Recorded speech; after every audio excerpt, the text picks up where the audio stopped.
بسم الله الرحمن الرحيم الحمد لله رب العالمين والصلاة والسلام على رسوله الكريم اما بعد.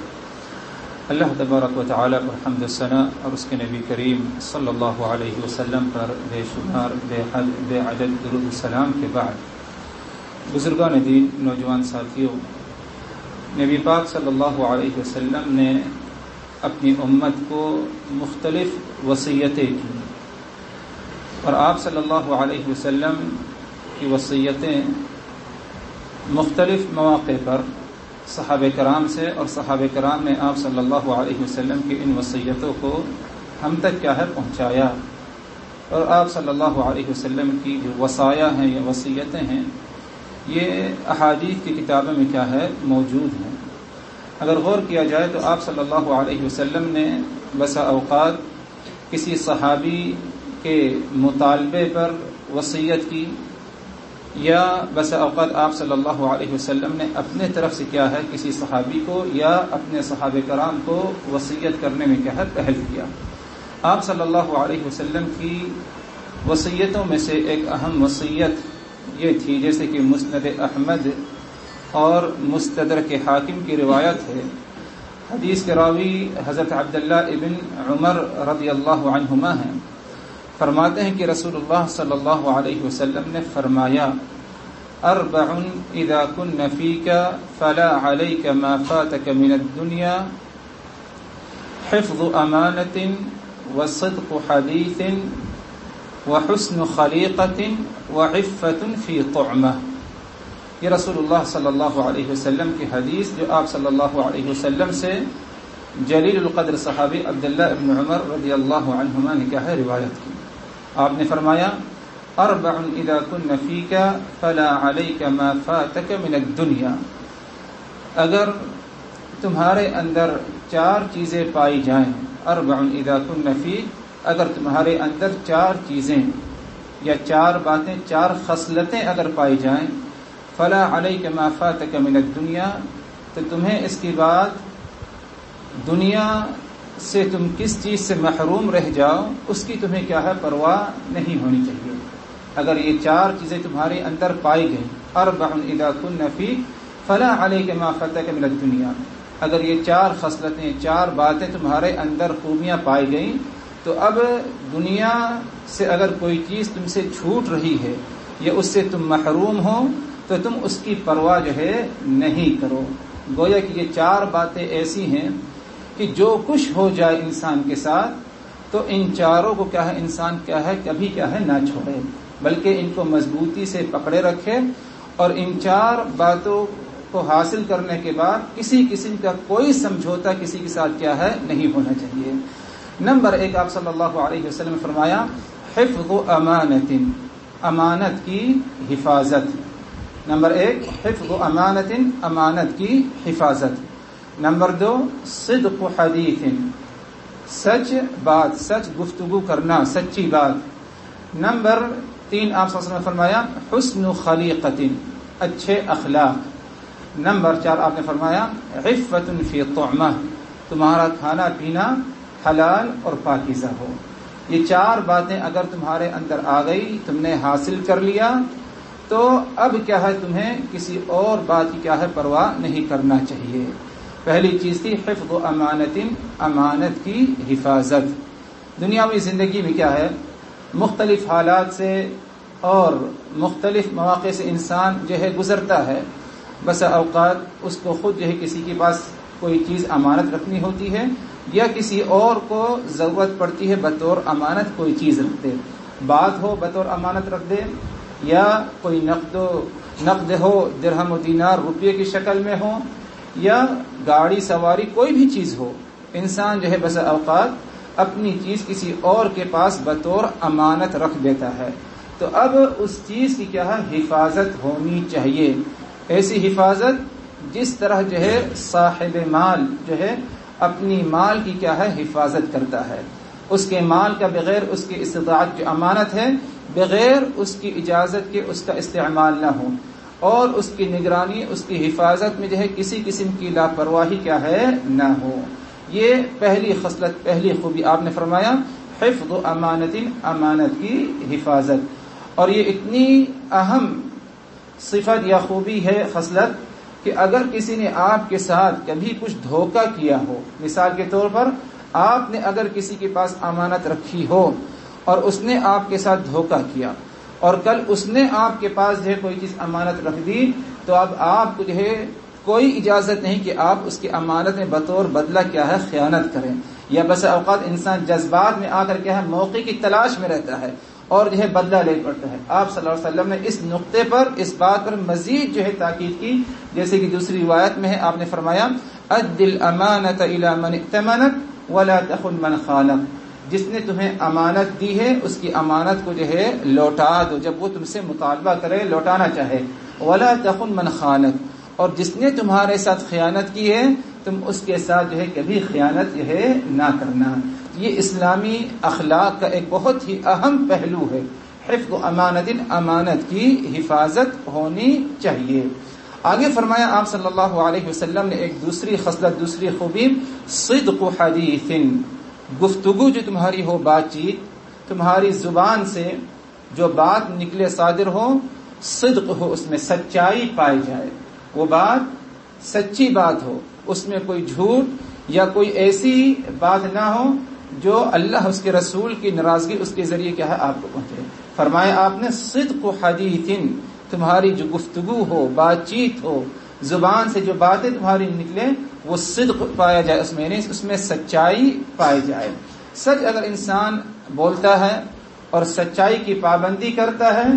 تو مختلف قسم کی کامیابی اسے کیا ہے دنیا میں حاصل ہوتی ہے، اور آخرت میں بڑی کامیابی تو اسے کیا ہے حاصل ہوتی ہے۔ جیسے کہ رسول اللہ صلی اللہ علیہ وسلم کا ایک فرمان، آپ صلی اللہ علیہ وسلم نے تاکید کرتے ہوئے فرمایا علیکم بالصدق، تم ہمیشہ سچ بولا کرو، سچائی کی پابندی کرو، فإن الصدق یہدی الی البر،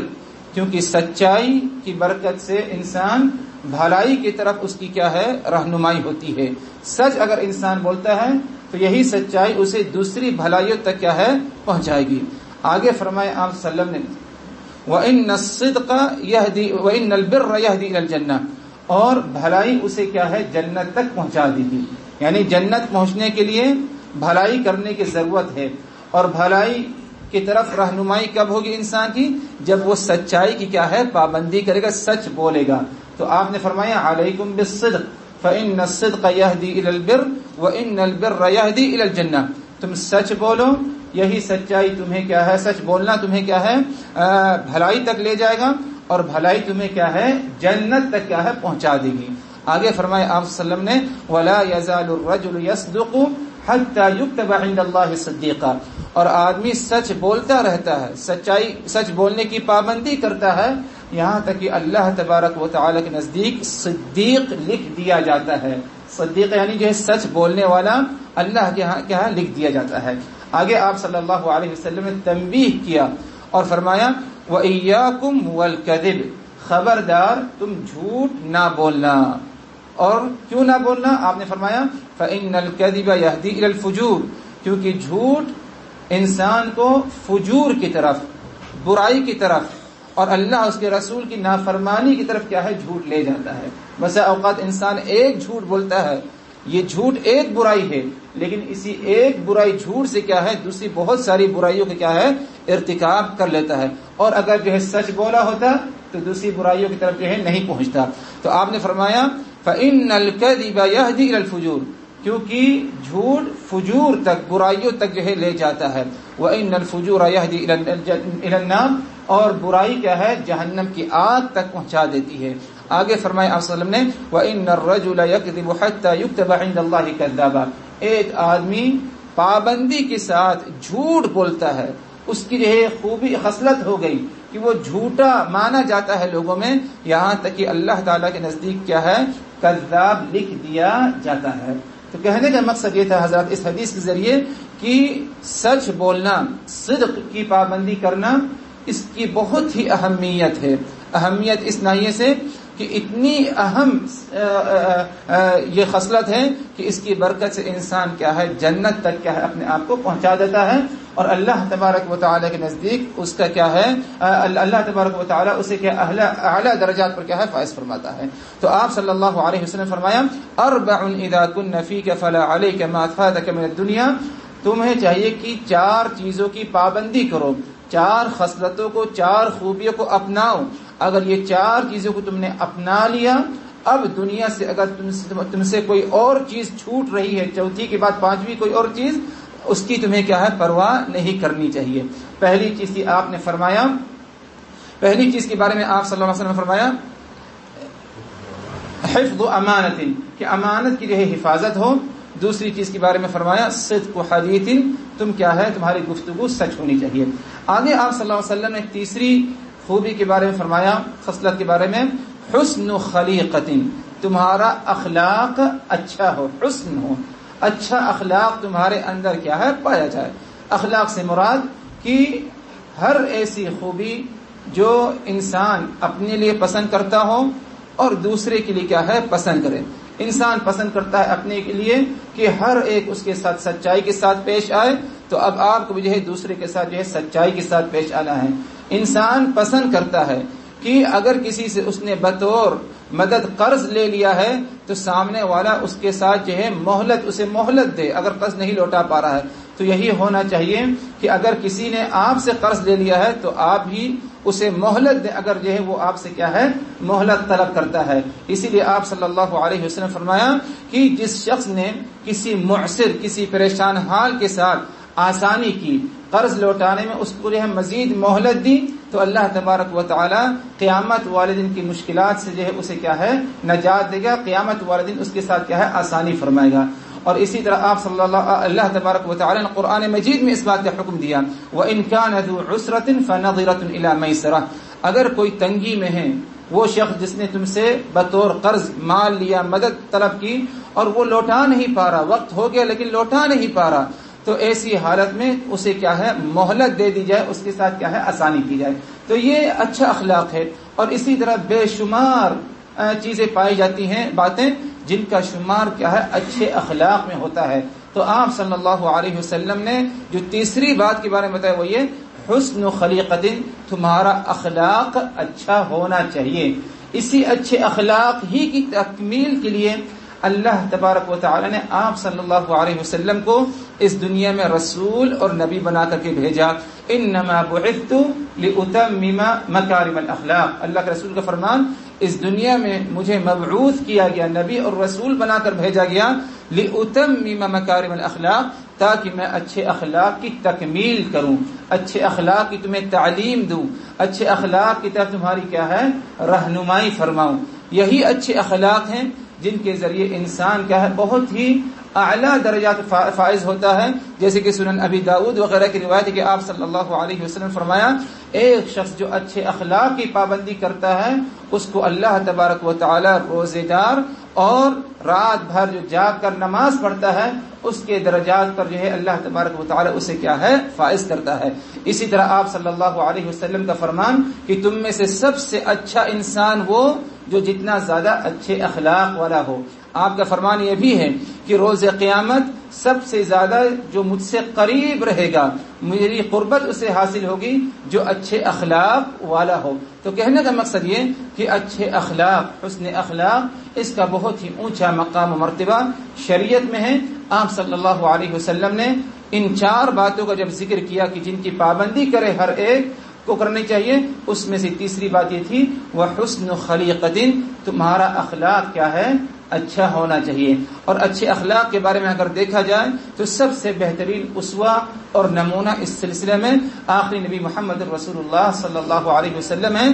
کیونکہ آپ صلی اللہ علیہ وسلم سے اچھے اخلاق والا کوئی اور نہیں پایا گیا۔ یہی وجہ ہے کہ آپ صلی اللہ علیہ وسلم کی تعریف اللہ تبارک و تعالی نے قرآن مجید میں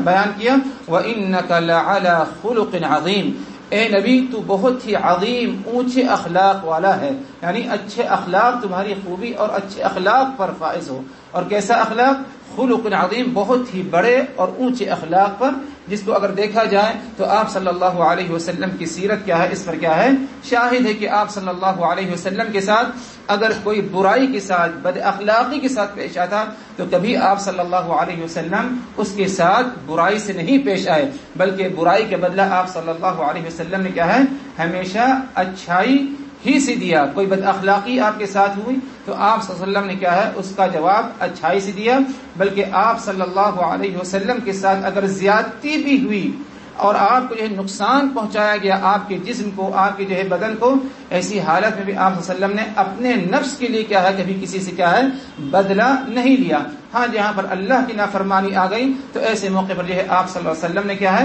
اللہ کے لیے کیا ہے، بدلہ لیا، لیکن اپنے نفس کا جہاں پر معاملہ آ جائے تو آپ نے کبھی اس کا کیا ہے، بدلہ نہیں لیا۔ یہ آپ صلی اللہ علیہ وسلم کا اچھا اخلاق تھا۔ اسی لیے آپ صلی اللہ علیہ وسلم نے فرمایا کہ اگر اچھا اخلاق تمہارے اندر آ جائے، فلا علیک ما فاتک من الدنیا، تو دنیا سے اگر کوئی اور چیز چھوٹ رہی ہے اس کی تمہیں کیا ہے، پرواہ نہیں کرنی چاہیے۔ ایک چوتھی خصلت اور خوبی جس کے بارے میں آپ نے بتایا اس حدیث میں